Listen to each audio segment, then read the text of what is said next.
Espero que estemos ya listos. Bueno, tenemos ahora a Luis Pisa, mexicano, comunicólogo y coach ejecutivo, apasionado a los procesos lingüísticos y de mejora de las personas y los procesos. Es de nacimiento colimense y choluteca por adopción, nos dice aquí. Cuenta con 3 carreras de comunicación en la Universidad de las Américas de Puebla, donde también obtuvo su certificación como coach ejecutivo por parte de nuestra escuela, Business Coaching School, contando con las enseñanzas de Leonardo Ravier, Pepe del Río y Osvaldo Toscano. Estudioso del coaching e interesado por seguir construyendo su marco teórico, histórico y ético. Es tutor virtual de diversos grupos de la certificación internacional en coaching ejecutivo de Business Coaching School, es capacitador, conferencista y autor. Luis, te dejo con nuestra audiencia. Gracias por acompañarnos nuevamente como todos los años. Te agradezco mucho por estar aquí con nosotros. Muchas gracias, Patti, por esa muy amable presentación. Gracias a todas las personas que se conectaron muy puntualmente. Felicidades también a Fabián, quien en algún momento fuera mi tutor justamente en Business Coaching School, y a quien mando un fuerte abrazo. Muy interesante todo lo que nos expuso. Y pues buenas noches a todos. Me da mucho gusto que nos acompañen en esta conferencia online, la última del día. Catalizadores no directivos. Cómo usar herramientas para la toma de conciencia de forma no directiva. En el marco de la Coaching Week que organiza Business Coaching School. Como ya mencionó Patti, mi nombre es Luis Pisa, soy coach certificado por Business Coaching School, he sido tutor de más de 40 alumnos de la certificación internacional que imparten en varios países, y actualmente me desempeño como coach ejecutivo y consultor en temas de ventas, comunicación y marketing digital, principalmente en Puebla, México. Agradezco mucho a Business Coaching School por invitarme por segunda ocasión a este importante evento sin fines de lucro que busca difundir el ejercicio profesional del coaching, generar debates sobre las mejores prácticas y acercar a coaches, coachees e interesados en el tema en torno a tópicos de interés y vanguardia sobre coaching y principalmente coaching ejecutivo, que es la línea de Business Coaching School. Y bueno, el día de hoy les quiero compartir el resultado de algunos ejercicios que he estado haciendo en mi profesión como coach, esperando que pueda contribuir a su bagaje y espero que en más de algún caso puedan servirles de herramientas prácticas para ayudar más y mejor a sus clientes.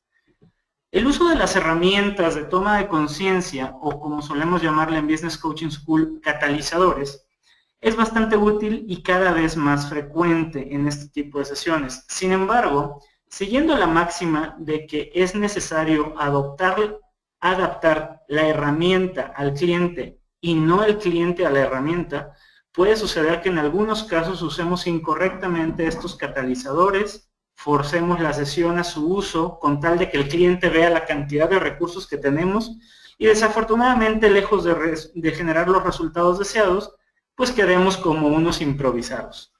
Es por esto que hoy hablaremos sobre cómo usar estas herramientas manteniendo la agenda del cliente, cuándo son los momentos idóneos para utilizarlas y qué salvedades debemos considerar cuando las empleemos. Y bueno, para ello he decidido dividir la plática en 3 partes generales. Por ser un tema por demás importante cuando hablamos de coaching, y además como lo uso 2 veces en el título de la conferencia, pues comenzaremos con una tarea que no es nada sencilla, la cual es definir la no directividad. Y digo que es nada sencilla ya que parecería que simplemente al tratarse de coaching, pues ya somos no directivos. Y a veces pasa justamente lo contrario. No solo por desconocimiento o falta de capacitación del coach, sino porque el concepto de no directividad suele ser confuso, no es obvio y para nada es descriptivo de lo que realmente se trata. Yo diría que hasta el concepto mismo es tramposo y de esto vamos a hablar tantito. Una vez que definamos este concepto, avanzaremos hacia el tema de las herramientas que tiene el coach para generar la toma de conciencia en el cliente y también vamos a hablar de lo que hablamos cuando mencionamos la toma de conciencia.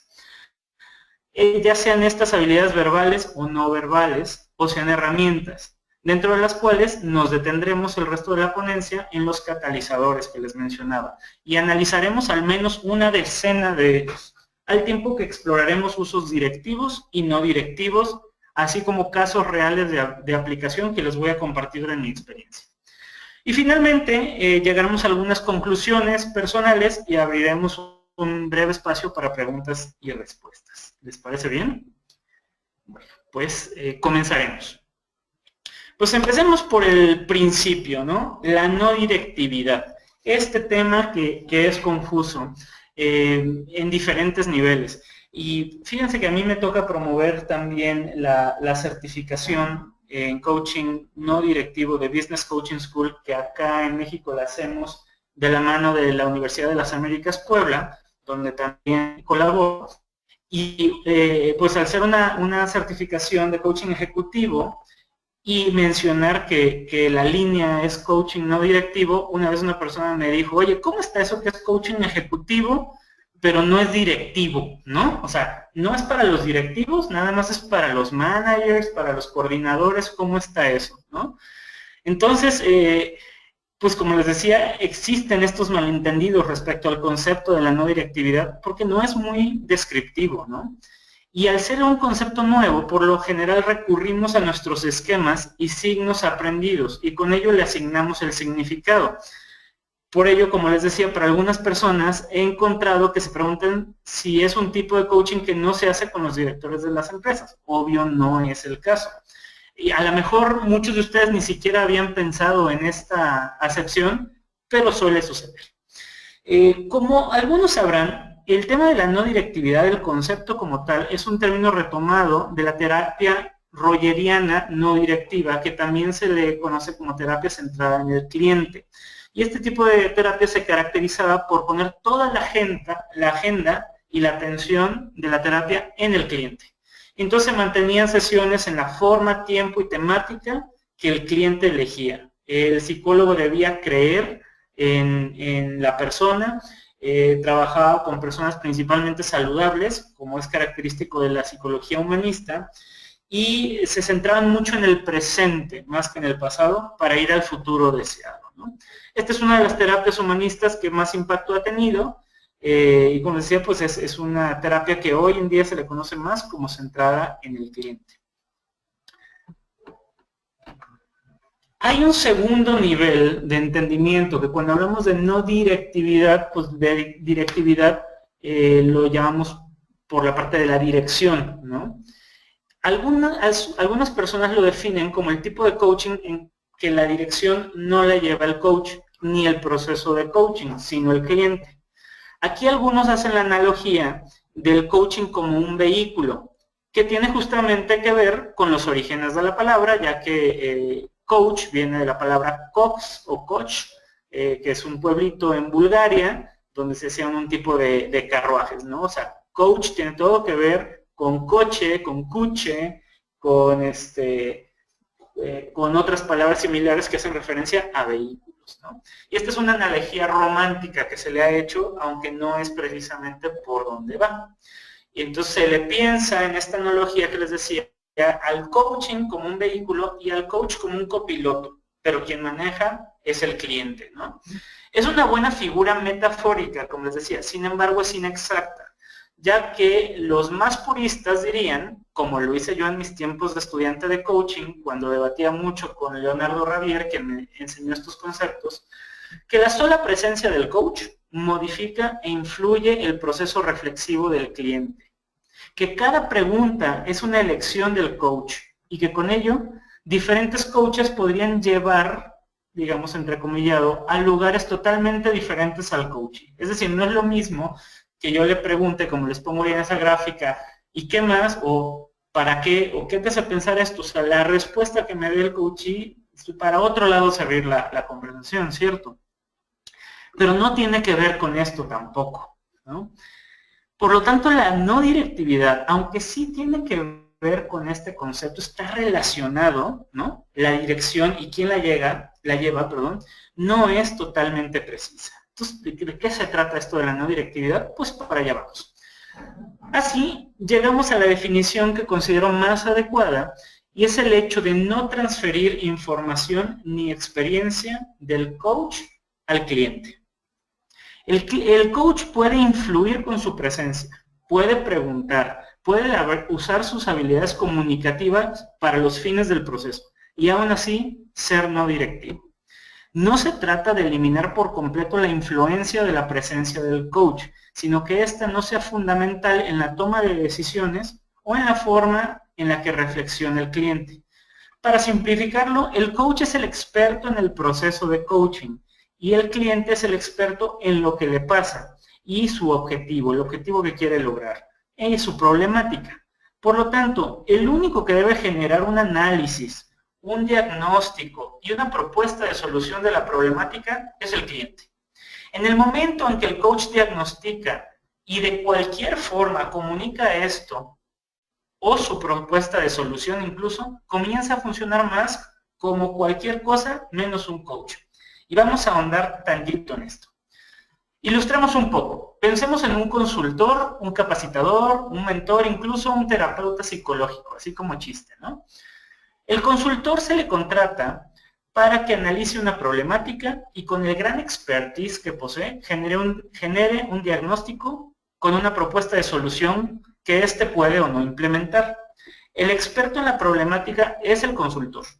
Un cliente no contrataría a alguien que supiera menos, ¿estamos de acuerdo? Ni siquiera que supiera lo mismo que él. No vas a contratar a un consultor que no sepa más que tú, ¿no?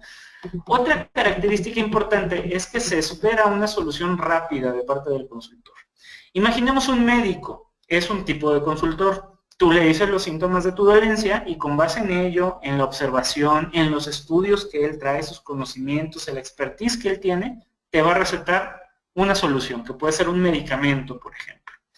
Y ahí poco importa que tú aprendas poco o nada sobre su profesión, sobre la medicina o sobre su especialidad, sobre oncología, sobre cardiología, sobre pediatría, ¿no? Lo que importa es que tú te tomes la medicina o que hagas la receta que él te da y listo, ya te curarás si es un buen médico, si es un buen consultor.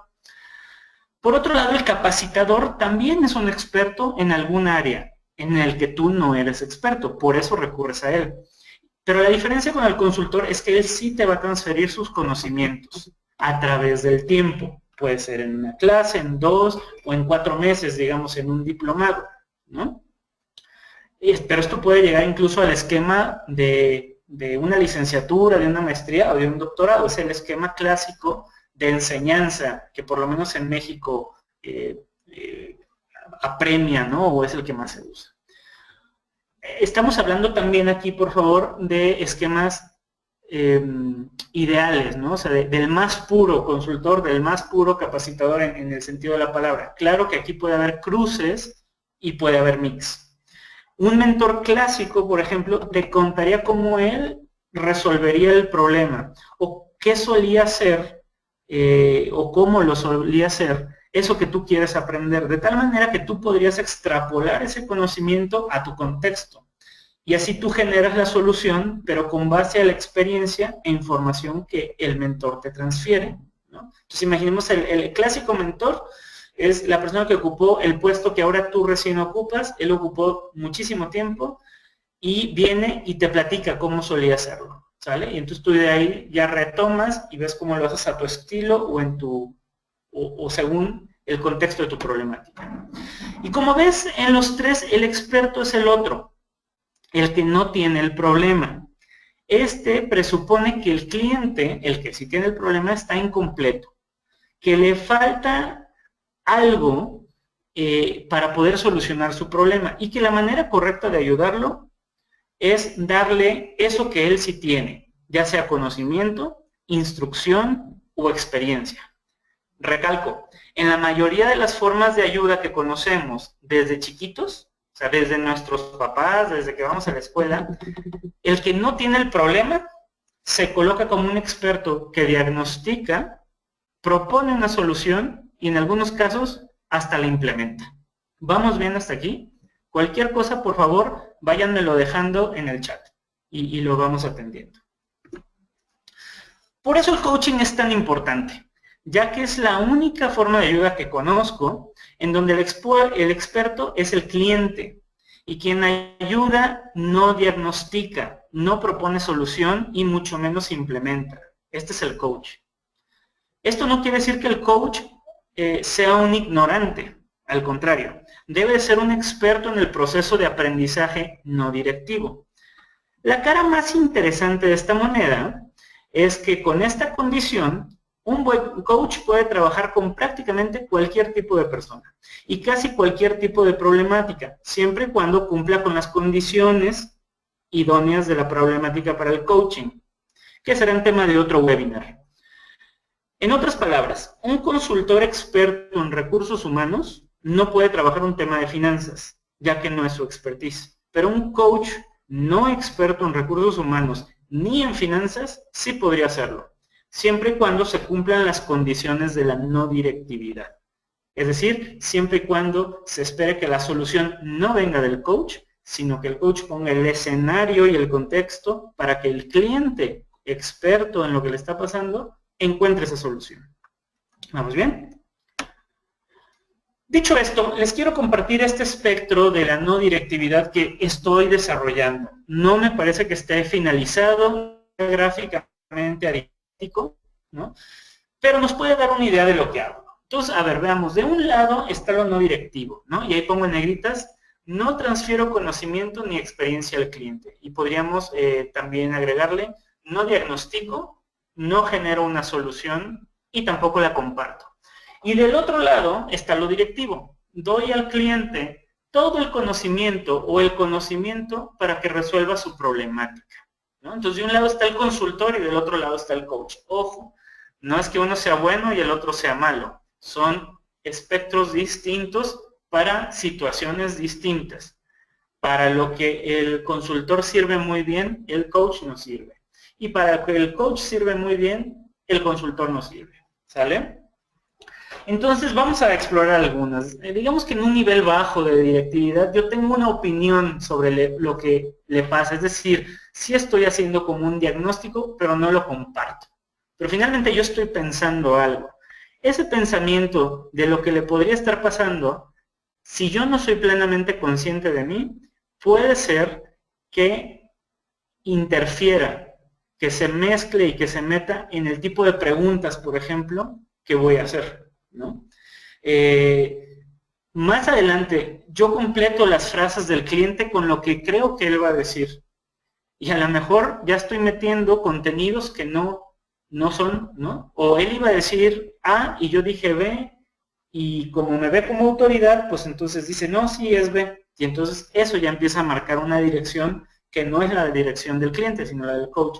Y así por delante. Pero donde yo estoy marcando hay una diferencia es, doy mi opinión al cliente. Para mí eso es como ya la gran diferencia. O sea, cuando el coach ya ha generado el diagnóstico y él tiene una idea de lo que le pasa al cliente y le dice, por lo tanto, qué tiene que hacer, ya sea de una manera muy sutil, de una manera muy manipulada, quiere hacer que el cliente se dé cuenta de algo que él ve, entonces ahí ya hay una línea que se quiebra. Eso no quiere decir que lo anterior no es importante o que podamos movernos sin problema, o sea, no es como un 0 y 1, son grados, como les decía, ¿sale? Y bueno, los que podemos ver después es, hago sugerencias o recomendaciones. La diferencia es que si sugiero, dejo un poquito en la decisión del cliente, pero si recomiendo, yo ya estoy poniendo como más peso en que haga eso, ¿no? O esto que les decía, algo que el cliente se dé cuenta de algo que yo veo, o tal cual le digo al cliente lo que yo creo que él tiene que ver. Oye, ¿qué no te has dado cuenta que tu problema es esto? ¿Qué no ves que tú sueles hacer esto otro? ¿No? Muy bien.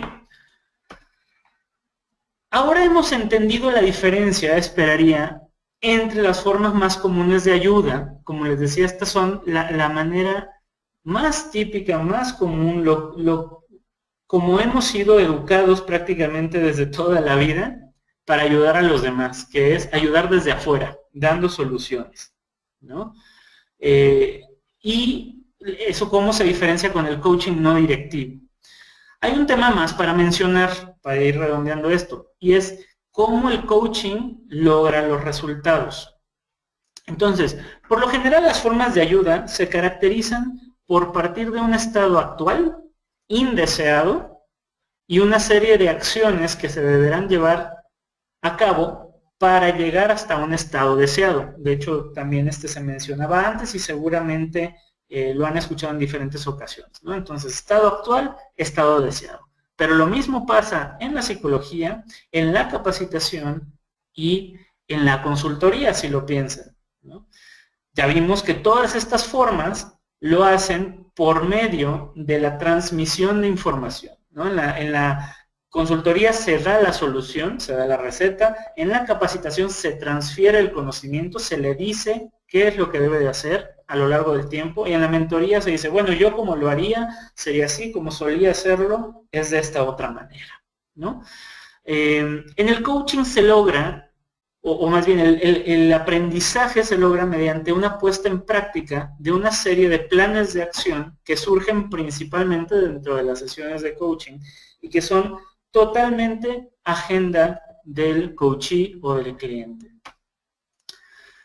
Hay algo importante dentro del coaching, ya si nos vamos como haciendo más específicos en el proceso, y uno de ellos es el cambio de mirada, que tiene un paralelismo entre el estado actual y el estado deseado. Hay una frase que erróneamente se le atribuye a Einstein, que dice que si haces lo que siempre has hecho, vas a obtener lo que siempre has obtenido. No sé si la han escuchado.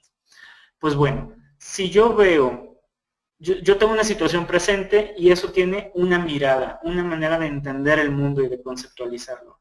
Y si yo lo sigo viendo así, lo más seguro es que pues mis acciones van a ser las mismas y voy a obtener los mismos resultados. Yo necesito un cambio de mirada. Yo necesito entender mi problemática desde otro punto de vista. Necesito ver algo más que no había visto, ¿no?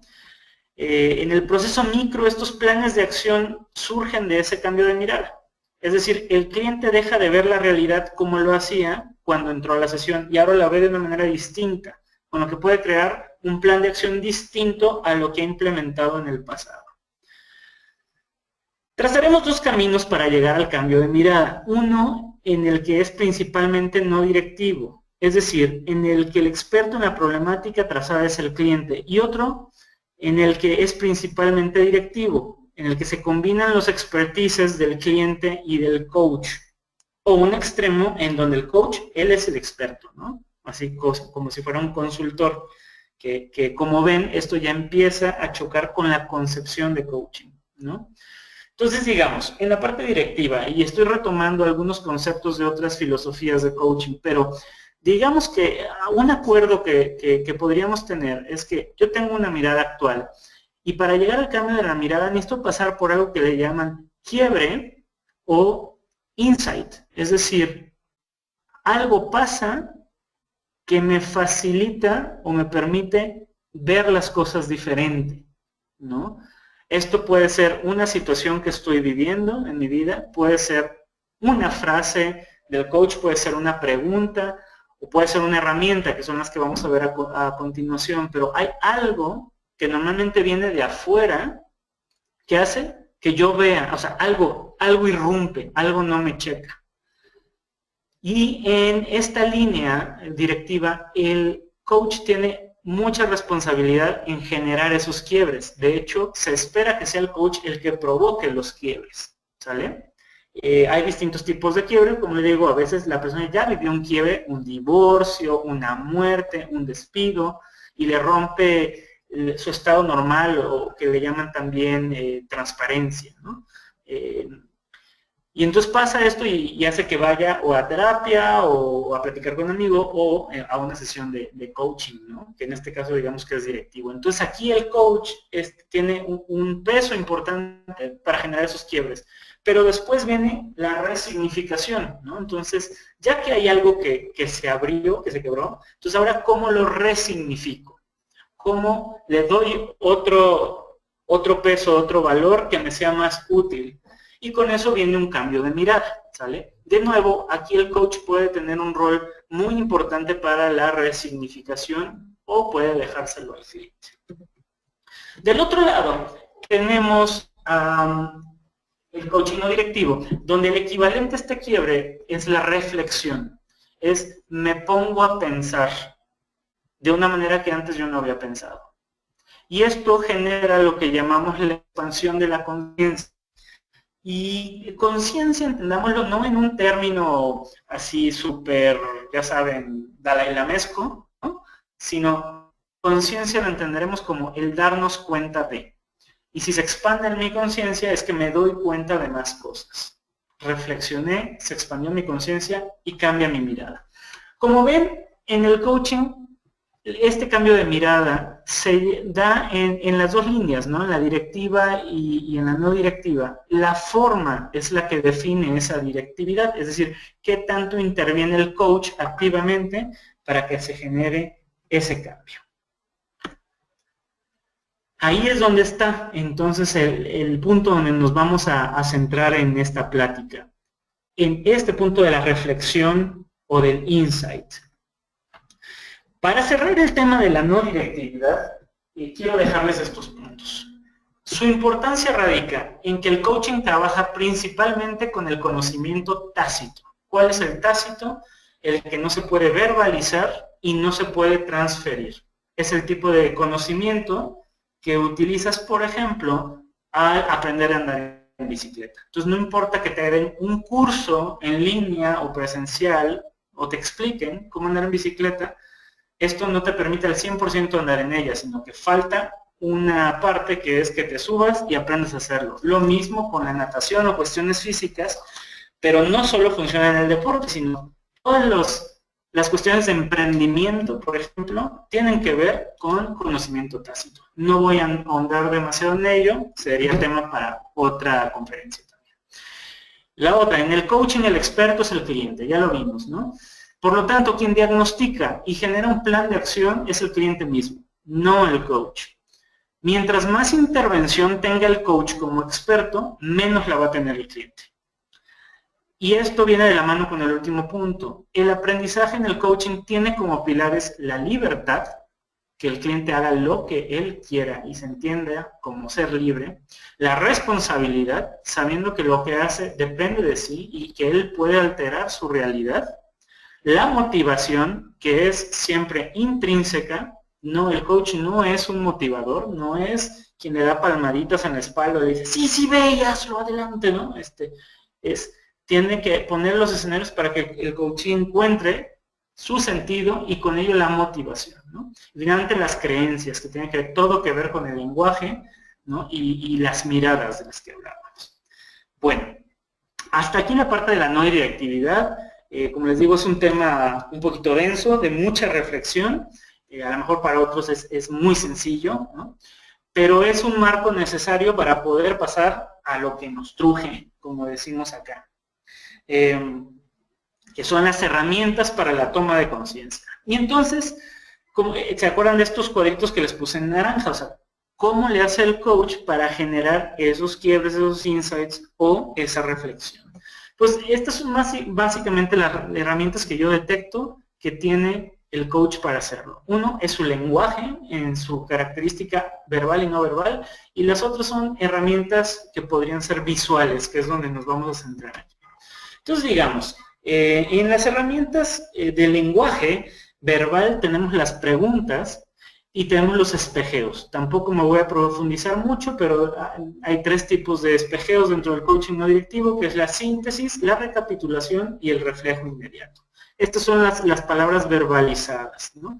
Y no sé si han escuchado de un estudio que se hizo en los 70, si no mal recuerdo, sobre cuánto de lo que la gente retenía en una plática era verbal, ¿no? Y nos dice que es solo un 7%, mientras que un 38% tiene que ver con el tono de la voz y un 55% es no verbal, ¿no? El estudio fue hecho por Albert Mehrabian de la UCLA, pero esto ha sido muy mal interpretado, ya que el estudio que él hizo tenía que ver con conversaciones sobre emociones, en cuestiones emocionales. Por eso, la parte no verbal, por ejemplo, la forma del rostro, la intensidad del tono de la voz, hacía que la gente se quedara con más información que lo plenamente verbal, ¿no?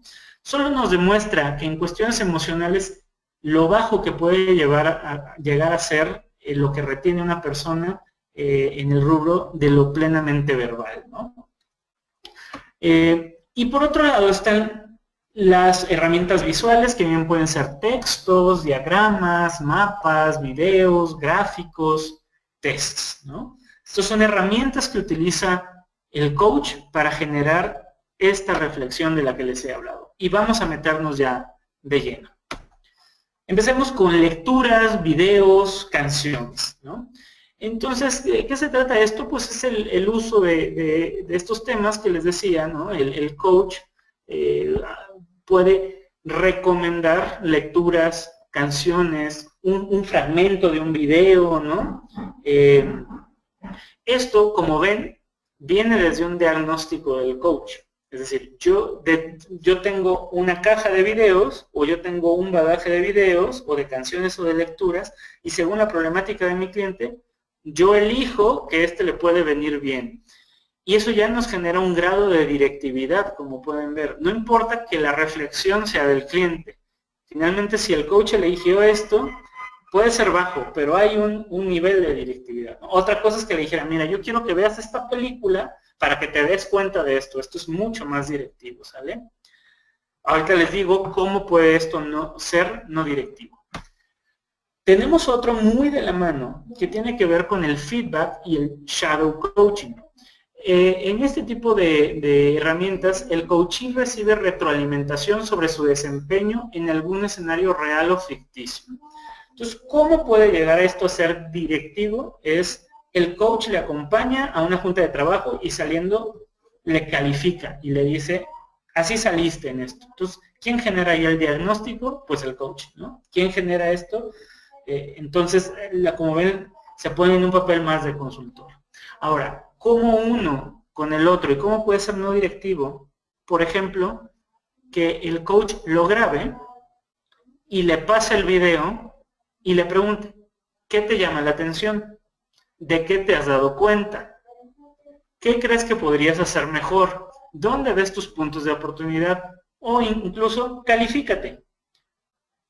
Incluso, si el coachee así lo generara, decir, bueno, voy a pedirle a tal persona que conozco, que es un experto en lenguaje no verbal, como, digamos, Carlos Lavandera, ¿no? A mi amigo Carlos le voy a decir, me voy a grabar, coach, grábame, y le voy a poner la grabación a Carlos, y Carlos me va a dar su diagnóstico como consultor en lenguaje no verbal que es, ¿no? Y eso está muy bien, ¿no? No quiere decir que todo tenga que venir necesariamente del coachee, puede apoyarse con personas externas, pero aquí de lo que se trata es que el coach le deje el espacio donde él no reflexione, donde él no esté diagnosticando, ¿no? Nuevamente, ni generando soluciones. Porque además, antier justamente platicaba con Pepe del Río, otro de los trainers de Business Coaching School, quien me estaba dando unos muy buenos tips para la presentación, y él coincidía y me decía, es que sí, mientras el coach está diagnosticando, ya no está escuchando. Y si el coach no escucha, ya no es un buen coach. Está rompiendo con una de las masteries de la IAC. Test, por ejemplo. Y hay distintos tipos de test. Hay de estilos de aprendizaje, está el DISC, que están de liderazgo situacional. O sea, básicamente son instrumentos que nos dan información sobre la persona que los contesta en distintos ámbitos, ¿no? Y entonces ya le devuelves los resultados que alguien más generó. Entonces, cae en un punto también chistoso. ¿Cómo podemos usarlo no directivamente? Es si está en la plática, en la temática de la sesión, y él dice, yo tengo un problema de liderazgo y me gustaría saber cómo estoy en estos términos, pues a lo mejor se le puede mencionar que existe el test y se le serviría contestarlo, pero que no venga el diagnóstico nuevamente desde el coach, así de, tú deberías de hacerlo. Insisto, este es un tema donde la directividad puede moverse desde muy bajita hasta muy alta si el coach necesariamente quiere que se dé cuenta de algo. Y peor aún, si el coach se pone a explicarle el tipo de test, ¿no? Ahora, apuntes de sesión. Este puede ser muy útil. Estos son escritos recabados por el coach, sobre el contenido de la sesión o las sesiones, incluso del proceso. Y además de texto puede incluir diagramas, gráficos, palabras clave, dibujos, entre otros. Yo hace poquito le preguntaba a una coaching que le mandé, yo siempre genero informes y al terminar el proceso, que fue un proceso corto, se lo mandé y justo ayer, antier, le preguntaba, oye, ¿y eso, el informe lo llegaste a leer alguna vez? Me dice, sí, de hecho vuelvo de vez en vez y me sirve mucho para mantener el foco, ¿no? Entonces, fue algo que a ella le sirvió mucho. Y lo sigue utilizando. Este es uno en donde me voy a parar tantito. La rueda de la vida o la rueda de la conciencia. Pero perdón, me voy a regresar aquí para decirles, ¿qué sería utilizarlo de forma directiva? Pues que tú anotes justamente tu diagnóstico, o sea, voy a volver una y otra vez a ese punto. ¿Cómo sería no directivo? Que utilices únicamente los conceptos y palabras del cliente. Si el cliente habló de niveles de aprendizaje, pues no escribas estados de conocimiento, ¿no? Son niveles de aprendizaje, ¿no? Y así cada palabra y cada concepto que lo que él va haciendo, casi como si fuera una copia estenográfica, vaciarla ahí. Ahora, si la rueda de la conciencia es una herramienta gráfica que muestra una valoración en aspectos diversos relacionados con la meta a alcanzar. Esto que ustedes ven, pues es la forma básica, ¿no? O sea, en términos muy sencillos, la rueda de la vida o de la conciencia es una gráfica de pie, ¿no? La cantidad de rebanadas varía, así como lo que cada una de ellas representa. La idea es que cada sección represente un aspecto importante relacionado con la meta a alcanzar y que tenga un valor actual. También se puede agregar un valor deseado y que al tener todos se unen los puntos máximos entre sí para darle forma. Es decir, aquí hay unos ejemplos de rueda de la vida, ¿no? Aquí les muestro estos, con distintos temas, como pueden ver. Como hemos mencionado en otros momentos, la herramienta no es en sí directiva o no, sino que esto dependerá de cómo la use el coach. Por ejemplo, si tú como coach estableces qué puntos se deben de evaluar, tiende más hacia la directividad. Si solo usas el contenido que te ha dado el coachee, pues tiende hacia la no directividad, ¿no? Entonces, hay una problemática, le dices, ¿qué aspectos consideras que serán importantes para resolver esta problemática? Y te dice 5. Le preguntas, ¿hay alguno más? No, ninguno más. ¿Segura? Ya no, ¿se te ocurre? No, bueno, ya, no hubo ninguno más que 5, pones esos 5. Ya no le sugieres tú uno. Ya no le dices, oye, pero te faltó este, deberías de poner este. Oye, estos dos que me dijiste, pues tal vez son lo mismo, ¿no? O sea, ya no haces eso, los pones. Y dejas que la persona solita se vaya dando cuenta. Y definitivamente lo que no haces es agarrar otras ruedas de la vida que posiblemente le sirvan a otra persona, pero no sabemos si le van a servir a esta, ¿no? Así es como más o menos se ve una rueda de la vida o de la conciencia en práctica. La idea es que al calificar cada rubro y unir los puntos, podemos ver una forma que gráficamente permite tomar decisiones. También se puede trabajar en 2 o más puntos de comparación. Por ejemplo, ¿dónde estás hoy? ¿A dónde te gustaría llegar al final del proceso? O cómo deberías de estar, ¿no? Que es la que pueden ver a la derecha de los colores. ¿Dónde quiero estar? ¿Dónde estoy hoy? Y aquí les voy a enseñar una, por ejemplo, que yo hice. La que tienen a la izquierda es del 23 de julio del año pasado. Y ahí la persona me mencionó 4 aspectos. Y si fijan, esto ni siquiera tiene forma de círculo y yo lo hice con la mano en el iPad, ¿no? Y la persona quería trabajar en 4 aspectos fundamentales, que era la seguridad, su experiencia, la claridad que tenía sobre distintos temas y el valor. Y entonces en morado es la calificación que se asignó. Por ejemplo, en experiencia se ponía un 5, igualmente en seguridad, y como pueden ver, en valor se ponía apenas un 3. Y empezamos a trabajar, ¿no? Entonces, digamos que esto a ella le generó un insight y con ello un plan de acción. Dijo, no, pues lo que tengo que empezar a trabajar es aquí, ¿no? Y voy a trabajar así. Pasaron 4 meses. Y el 24 de noviembre ella ni siquiera se acordaba de la primera rueda de la conciencia que hicimos, la volvimos a hacer, pero yo no se la enseñé. Y le pedí que se calificara nuevamente dónde estaba. Digamos que ahora el morado fue todo el azul. Y como ven, por ejemplo, en experiencia subió solo un punto, pero en seguridad subió 3 y en valor subió 5. Fue donde más subió. O sea, de un 3 que tenía a un 8. En seguridad alcanzó el punto deseado y en claridad ya muy cerquita también. Cuando esta persona vio el avance 4 meses después, se motivó muchísimo y todavía refrendó más la utilidad del proceso. Fue como súper positivo para ella. Una rueda de la conciencia puedes hacerlo tan sencillo o complejo como el cliente requiera. En este caso, mi coachee me mencionó 3 puntos que quería trabajar: comunicación, organización y planeación, y toma de decisiones o solución de problemáticas. Como ven, puso necesito llegar a 8 en los 3, y estoy en 4, 4 y 5, ¿no? Pero luego nos pusimos a trabajar el resto de la sesión en ella y más o menos así quedó. Entonces no solo unimos los puntos, sino que generó ella una estrategia muy clara de: si yo estoy hoy en 4 en comunicación y debo de llegar a 8, ¿en qué debo de trabajar? Y dijo, pues en la escucha, en mi distracción, en entender cosas distintas a las que me dicen, en que doy por eso, hecho cosas o no me aseguro, y que no me adapto a mi receptor.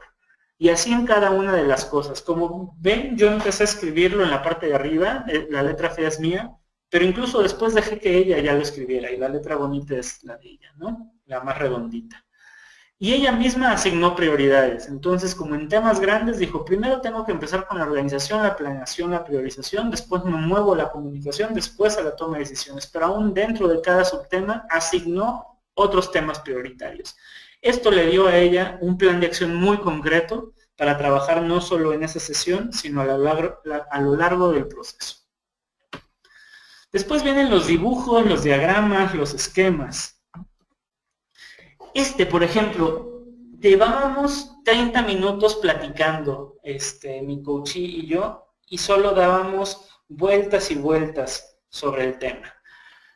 Hasta que, como la vi un poquito enfrascada, le dije, oye, ¿te parece bien si hacemos, si lo que has dicho lo plasmamos en el pizarrón? Sí. Dije, oye, pues, represéntate a ti. Y hay un circulito que puso ahí al centro, bueno, casi hacia la izquierda, arriba hay otro circulito que es su jefe, y luego puso a los equipos. Y luego le pedí que calificara a estos equipos según las temáticas de la problemática que estaba abordando, que es el nivel de, digamos, accountability. Y entonces ahí hay valoraciones, como ustedes pueden ver. Hay gente con 10, hay gente con 8, ¿no? Hay alguien con 5, con 7, y esto le ayudó rapidísimo a darse cuenta dónde se tenía que enfocar. O sea, ahí hay un 5 y un 7, le dije, bueno, y esto es ¿a qué número deberían de estar? No, pues tendría que dejarlos en 8, y me doy cuenta que ellos los descuidé porque allá abajo en el controlling me puse mucho a ayudarle a esta persona que era nueva y descuidé estos, y entonces estos los traigo muy abajo, ¿no? Y entonces hizo solita su plan de acción, como pueden ver. Esa solita sesión le ayudó muchísimo, nada más esquematizando, ¿no? Estos otros son también muy interesantes, del mismo estilo, con otro coaching, temas de clima organizacional, por ejemplo. Ustedes pueden ver en la izquierda, estoy ocultando porque ahí sí son nombres que estaba poniendo, pero esto es una escala que el mismo coachee hizo. Y arriba van a ver que, por ejemplo, él está calificando la colaboración con las áreas, y él puso una escala, que yo no la sugerí, eso la puso el coachee, ¿no? 0 es hay buena, ¿no? Hay buena colaboración. 1 es la hay normal, la 2 es la hay, ¿no?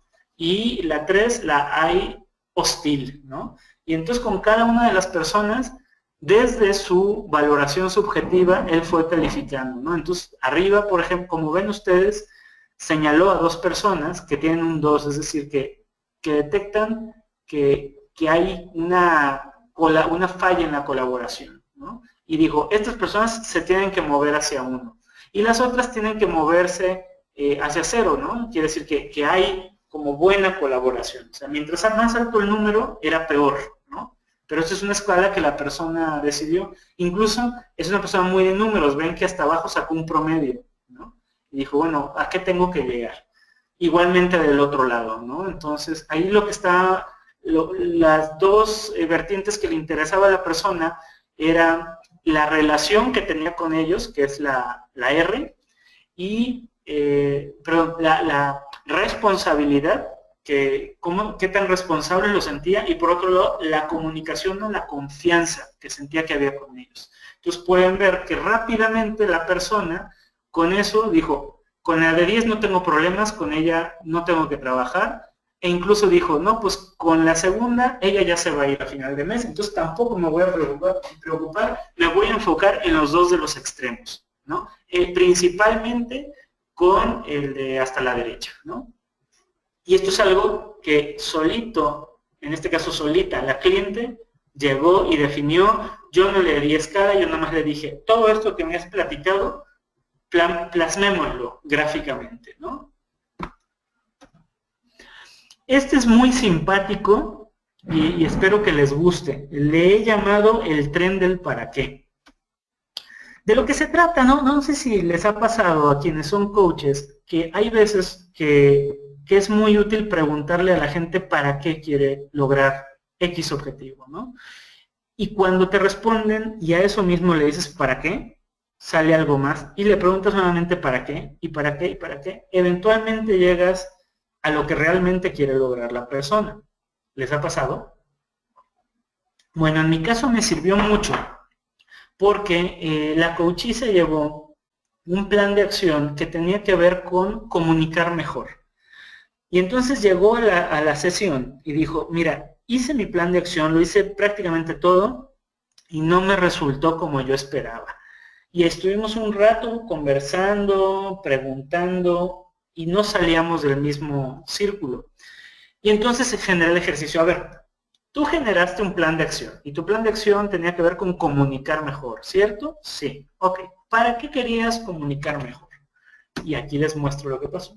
¿No? Dijo, pues para que entiendan la estrategia de la dirección. Ok. ¿Y para qué quieres que entiendan la estrategia? Pues para que se convenzan, me decía. ¿Y para qué quieres que se convenzan? Pues para que hagan mejor su trabajo. ¿Y para qué quieres que hagan? No, para tener más clientes, y eso lo quería para tener más ingresos, y después para que subiera la rentabilidad del negocio, después para que fuera un negocio exitoso, y pues si eso sucedía, pues entonces ella iba a estar en satisfacción, se iba a sentir plena, iba a ser un logro. Esto es realmente a donde ella quería llegar. Y entonces empezamos a hacer un segundo nivel muy interesante, que es, bueno, califícate a ti en tu acción de comunicar mejor, siendo 10, lo hice excelente, este plan de acción, y 0, lo hice pésimo. ¿Cuánto te calificas? 9. Ok. Entonces tú dijiste que si tú calificabas, si tú comunicabas mejor, ellos entenderían la estrategia. Fue como tú, tu supuesto, ¿no? Fue la teoría o la suposición en la que basaste esto. Ok. Entonces dime, ¿qué tanto después de que tú hiciste esto crees que entienden la estrategia? Dice, no, pues un 8. Dice, porque 4 sí me cumplen en los plazos, ¿no? Pero otros no cumplen plazos, 2 personas, no se convencen, ¿no? Bueno, entonces, de esto, que entienden, ¿cuánto le pones de valoración a que se convencieron? ¿No? Y entonces ya se fijan, ya abajo otra vez. Ahora le puso un 6. Y dice, no, son 2 los convencidos, o sea, 4 me cumplen plazos, pero 2 son porque así son chambeadores, y 2 porque sí están convencidos. Y ahora 4 no están convencidos, ¿ok? Y ¿qué tanto hacen mejor su trabajo con esto? Y aquí subió, ¿no? Curiosamente no es un embudo que va filtrando y que se va reduciendo, es lo que me di cuenta. Aquí sí subió. Sí, 7, sí hacen mejor su trabajo porque 1 mejoró. Y después bajó a 5, ¿no? La parte de tener más clientes dice, sí, pero tengo quejas de mis clientes. Bueno, todo esto nos fue llevando a una serie de reflexiones donde ella se dio cuenta que lo que realmente es esta satisfacción plena, el logro, ¿no? Y todo lo que viene atrás, y que hay cosas que ella puede lograr a lo mejor inmediatamente comunicando, pero otras que puede generar de otra manera. Por ejemplo, que puede tener otro tipo de estrategias que no tienen que ver con su comunicación, pero sí le generan más ingresos. Y si generan más ingresos, genera rentabilidad y por lo tanto es un éxito. Entonces, como ven, al desmenuzar este tren, se da cuenta que no es un camino en una sola vía, sino que puede empezar en el punto 4, por ejemplo, a generar otra estrategia. Fue súper enriquecedor esto. Y finalmente, el último que les quiero compartir, porque ya estamos sobre el tiempo, es lo que he llamado el cuadro costo-beneficio más tiempo, ¿no? Entonces, a ver, esta era una situación de una coachee con un dilema. Y decía, yo no sé si me quiero dedicar a la consultoría o si quiero trabajar en la vida académica. En la vida académica es seguro, pero me pagan poco. Y en la consultoría puedo ganar más, pero es incierto, ¿no? Tengo que posicionarme. Y entonces le costaba mucho trabajo tomar una decisión. Y de nuevo lo vaciamos gráficamente. Y más o menos así quedó, con una segunda variación que tiene que ver con los plazos, el corto plazo y el largo plazo. Y ahí pusimos, ¿no? A ver, elegir trabajar en la preparatoria como profesora, ¿cuál es el costo? ¿Qué me cuesta esta decisión? Es decir, bueno, en el corto plazo me cuesta tiempo, ¿no? Porque voy a tener menos tiempo, voy a tener poco salario por mucho trabajo, pierdo mi horario flexible, me aleja de mi meta, que era ser consultora en esto, tiene que dejar la lactancia por un tiempo, que es en lo que quiere enfocar su consultoría, incumplo mi palabra conmigo misma, me decía, no puedo generar un impacto positivo a través de la lactancia y su nena, Julieta, no puede tomar la siesta en la casa, que para ella era importante. De nuevo, todo esto ella lo dijo, ¿no? Y a largo plazo no le veía ningún otro costo. Pero los beneficios de elegir el trabajar en la prepa es que iba a cumplir su palabra con una persona con quien había quedado que iba a trabajar ahí, iba a tener un salario seguro, pero poco, iba a tener la posibilidad de seguir haciendo algunas consultas, podía hacer algo que le gustaba y podía generar un currículo extra por 6 meses. En el largo plazo tendría reconocimiento de la universidad, en la que está incorporada esta preparatoria, la facilidad de prestaciones que le puedan dar un futuro académico para su nena. Y lo mismo abajo, ¿no? Esta tabla, yo le pregunté, oye, ¿qué tanto te sirvió? Me dice, mucho, mucho, porque lo pude ver ahí plasmado. Y la realidad que ahora tiene, toda apenas va a empezar, pero me dice, estoy pudiendo combinar. O sea, me doy cuenta que no era imposible una cosa o la otra. Entonces, se dan cuenta de esto. Yo como coach, si yo diagnostico, como Luis Pisa, digo, oye, pues tú podrías hacer las dos cosas al mismo tiempo. A ver, yo trabajo para una universidad, pero además doy consultorías y doy sesiones de coaching y se puede, ¿no? Esto lo piensa Luis Pisa. Y entonces, si tú generas ese diagnóstico, pues quieres empujar a que la persona lo haga y eso es desastroso. Debes de confiar en la persona y en su proceso de aprendizaje. La verdad, en su momento fue difícil, ¿no?, contener esto y a mí, como a muchos, nos pasa generar ese diagnóstico, pero me mantuve dentro de la teoría de la no directividad, que es en la que yo creo mucho, y entonces plasmé este recuadro y obviamente hay muchos y más, y que otro, no es que el que a mí me gustaba yo le preguntara todos los beneficios y ninguno de los costos y viceversa, ¿no? Era igualmente imparcial. Y el punto es que en el tiempo, después, una vez acabado el proceso, ella ya sabiendo que no tenía que probarme nada a mí ni a nadie, ya lo toma con mucho más responsabilidad y hoy está haciendo sus consultorías y está por entrar a la preparatoria. Entonces, esto de alguna manera la deja a ella en una mejor posición que la que estaba, en un mejor estado. Pues conclusiones. Un par de cosas que les quiero decir sobre este tema. Uno, todos estos catalizadores no son evaluaciones objetivas, ¿no? O sea, todos estos números de la conciencia, qué tanto valor había ganado la coachee, ¿no? Si el coachee pensaba que sus colaboradores tenían una relación hostil o poca colaboración, o sea, todos estos datos que se van poniendo numéricamente, aunque tengan números, es una evaluación subjetiva. Es una representación gráfica de las ideas del coachee para su toma de conciencia. Lo importante es lo que él o ella ve, piensa, siente, percibe o evalúa para posteriormente tomar decisiones diferentes. Entonces toma la decisión, la pone en práctica y se enfrenta a la realidad. Y con ello, pues puede hacer su cambio de mirada y seguir aprendiendo. Tal vez en algún momento conceptualiza algo que es muy erróneo. pero va a aprender. Por eso el coaching es un proceso y tenemos que confiar en ese proceso y utilizar al cliente como experto.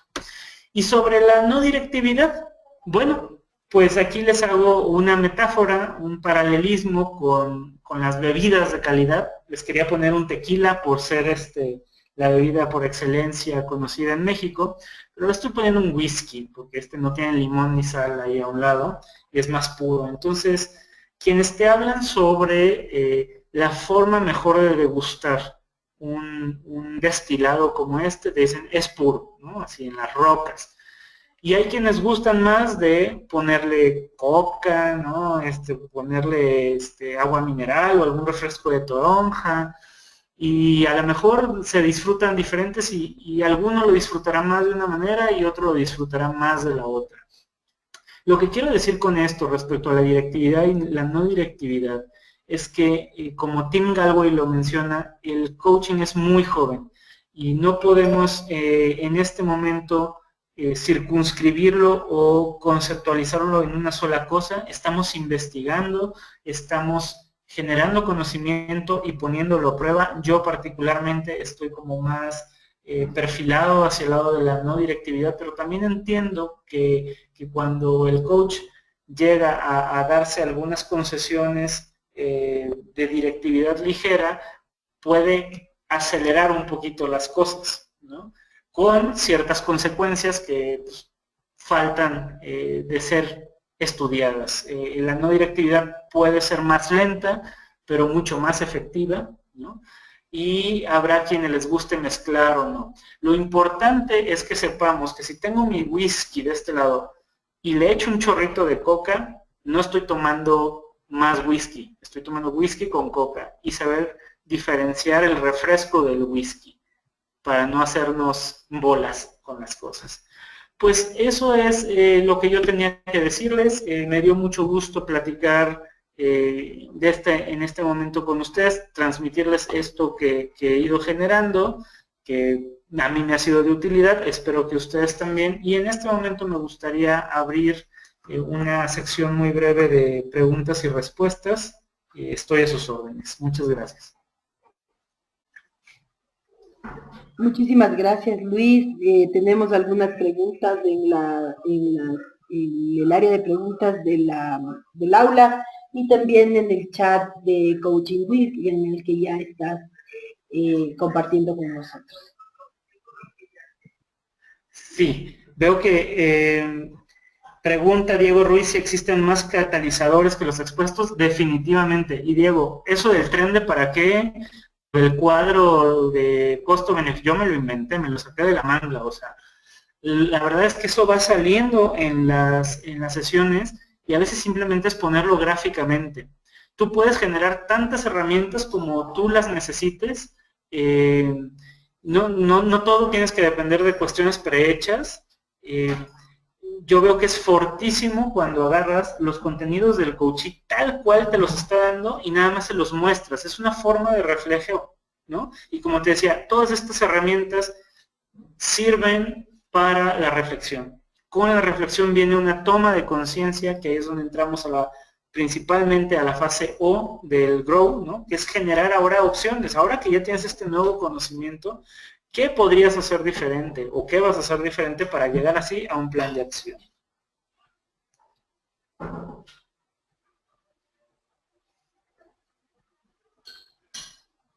¿Alguna otra pregunta, duda,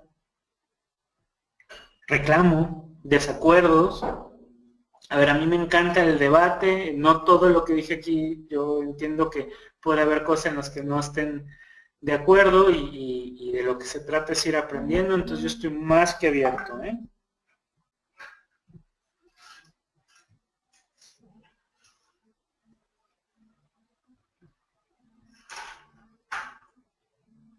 ¿Algo más?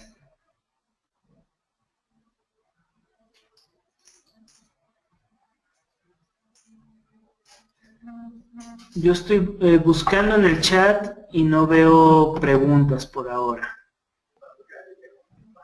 Déjame, te reviso, Luis, aquí hay una manera de A ver, dice, la rueda dice, esto dice, a ver, déjame ver quién dice.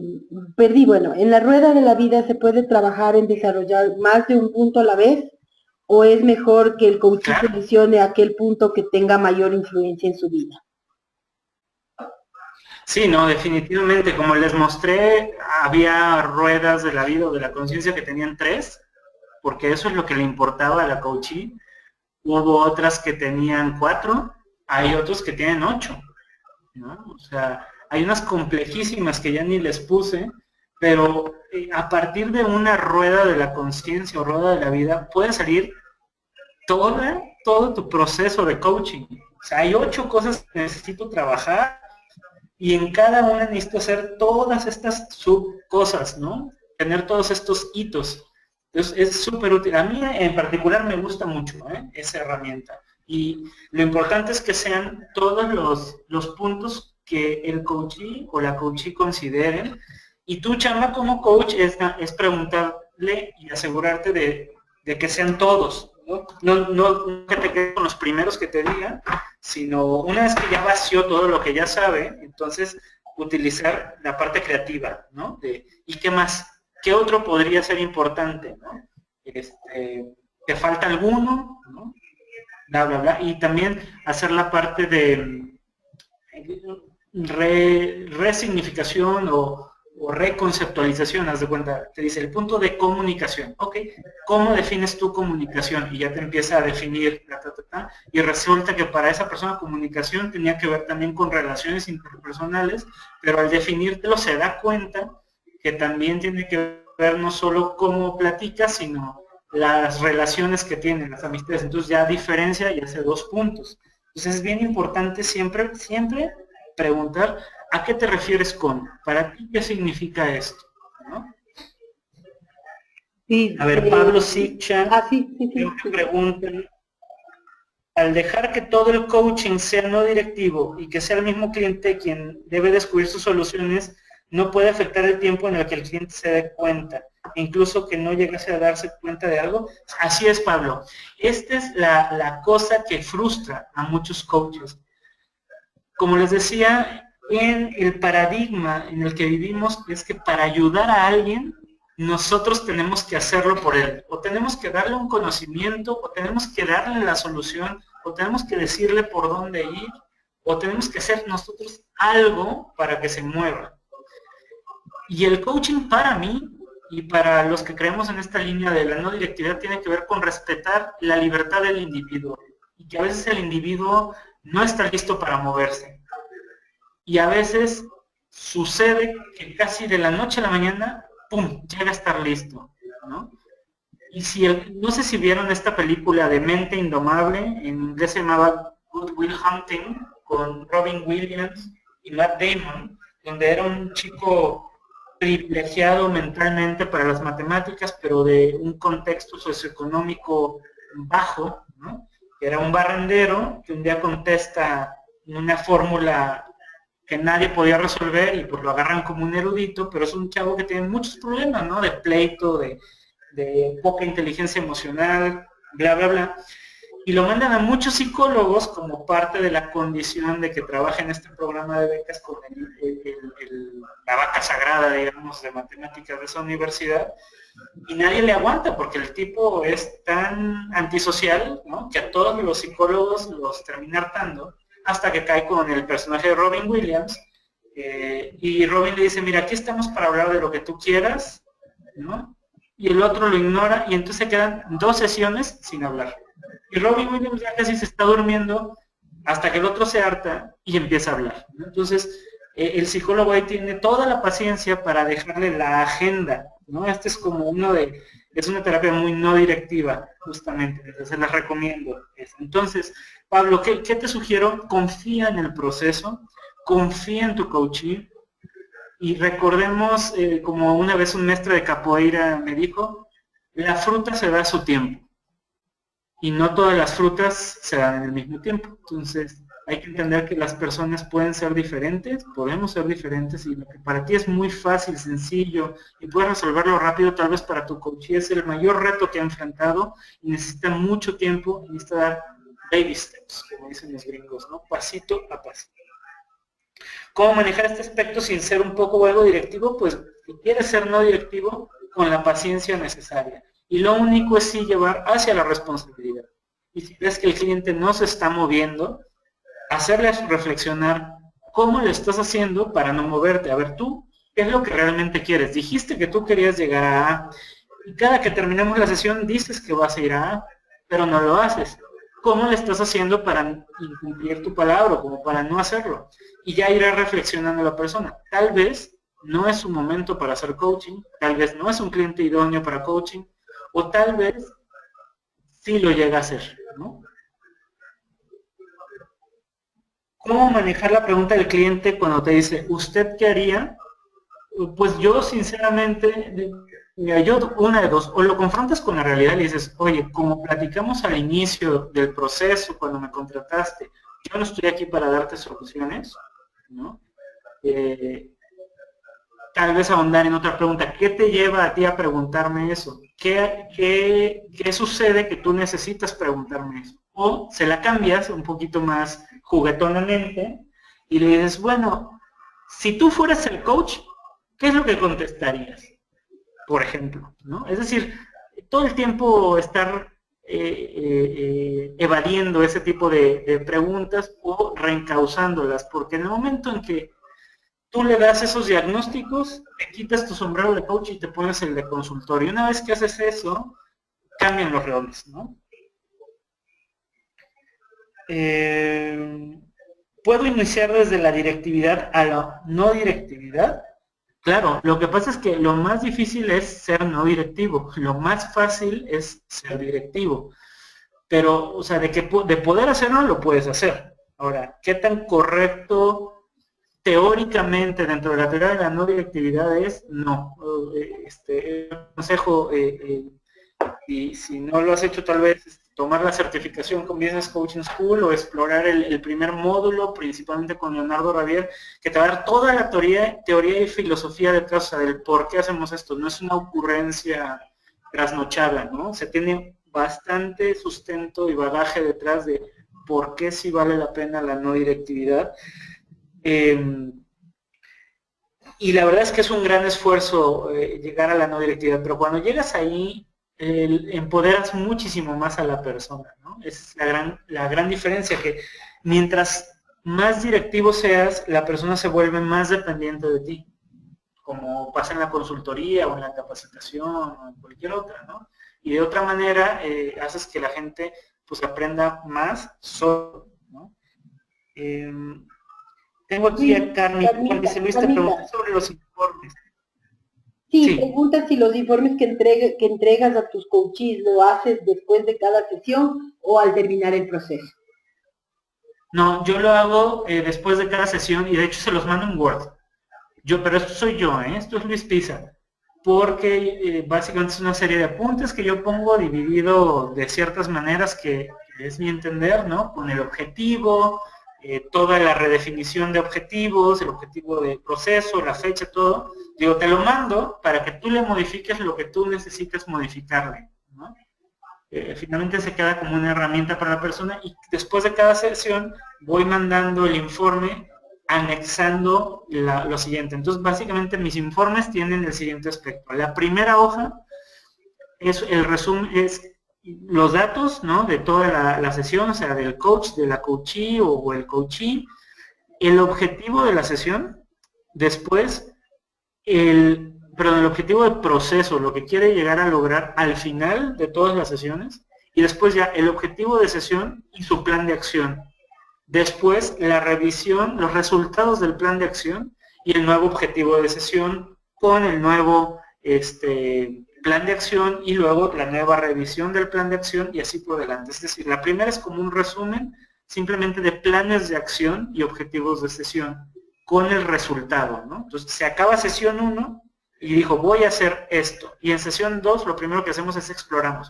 ¿Lo hiciste, no lo hiciste? ¿Cómo lo hiciste? Y entonces eso se pone ahí también. Ah, pues el plan de acción A salió bien, el plan de acción B no lo hice, el plan de acción C salió otra cosa totalmente lo contrario, ¿no? Luego un nuevo objetivo de sesión y un nuevo plan de acción y así por delante.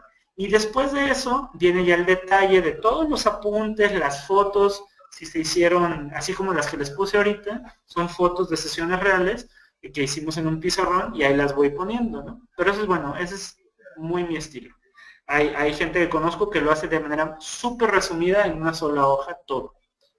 Y la razón por la que yo lo hago en estas dos miras es porque cuando me toca lidiar con sponsors, yo solo le mando la parte del plan de acción. Y todo lo demás que se comenta en las sesiones, no lo pongo. Y al coach le doy todo. Ya, Luis, Víctor Duque pregunta, ¿no es contradictorio ser coaching directivo cuando los fundamentos del coaching son no directivos? Esa es una... A ver, pero quiero poner esto en proporción. De nuevo, el coaching es muy joven, yo no podría atreverme, yo Luis Pisa no me puedo atrever a decir esto es el coaching, sino esto es lo que todo mi razonamiento y toda mi capacidad me da para pensar que esto es el coaching, pero también podría estar equivocado, pero mi lógica hasta ahorita me dice que esto es y que el coaching es esencialmente no directivo. De hecho, platicando con muchos coaches, te vas a dar cuenta que coinciden que la no directividad es muy importante. La cosa es que hay algunos que no la ponen, la no directividad, en el nivel preponderante de importancia como la esencia. La esencia la entendemos como aquello que si se lo quitas ya no es. Yo sí creo que si le quitas la no directividad al coaching, ya no es coaching. Ya estamos hablando de una mezcla entre coaching, ¿no? Consultoría, mentoría, y entonces ya es otra cosa que tiene diferentes características. Por eso les ponía la analogía de cómo quieres tomarte el whisky.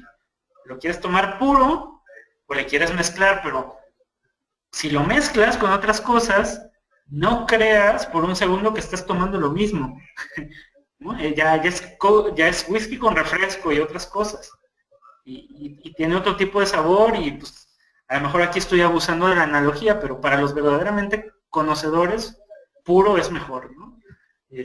La pureza, eso sí, en el coaching, pues es un concepto muy difícil de trabajar porque no podemos lidiar con absolutos, pero pues sí, o sea, yo te podría decir que en el momento en que tú te vuelves directivo, pues empiezas a hacer otra cosa, lo mencionaba antes, todo menos coach.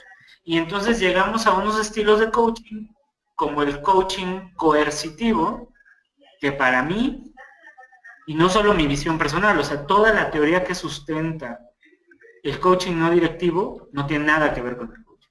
Nada que ver con el coaching. De hecho, es totalmente contra el coaching. Llámenle de otra manera, o sea, llámenle como quieran, pero no le llamen coaching a eso, porque eso no es coaching. Bien, Luis. Evaristo Gamboa pregunta, ¿qué bibliografía recomienda para adentrarnos más en el mundo del coaching? Bueno, bibliografías bien básicas. Coaching for Performance de John Whitmore. Tienes los dos libros de Leonardo Ravier, ¿no? Donde ahonda extensivamente sobre cuestiones de coaching e incluso te diría la ontología del lenguaje de Rafael Echeverría, que si bien es contrario en muchos aspectos al coaching no directivo, ¿no? Desde aspectos filosóficos donde ellos excluyen la metafísica y el coaching directivo retoma la metafísica, ¿no? Que tiene que ver con cómo observamos la realidad, cómo entendemos la realidad. Yo creo que la ontología es muy útil en todo lo que tiene que ver con el uso del lenguaje y la relación que tiene con las emociones y la corporalidad, ¿no? No hay que desecharlo, hay cosas muy buenas, nada más, dentro de los que creemos en la línea no directiva, nos parece que hay cosas erróneas y cosas incompletas, ¿no? Sobre todo en este tema de la realidad y las consecuencias éticas que eso trae, ¿no? Pero bueno, eso será tema para coaches más experimentados y para horarios menos.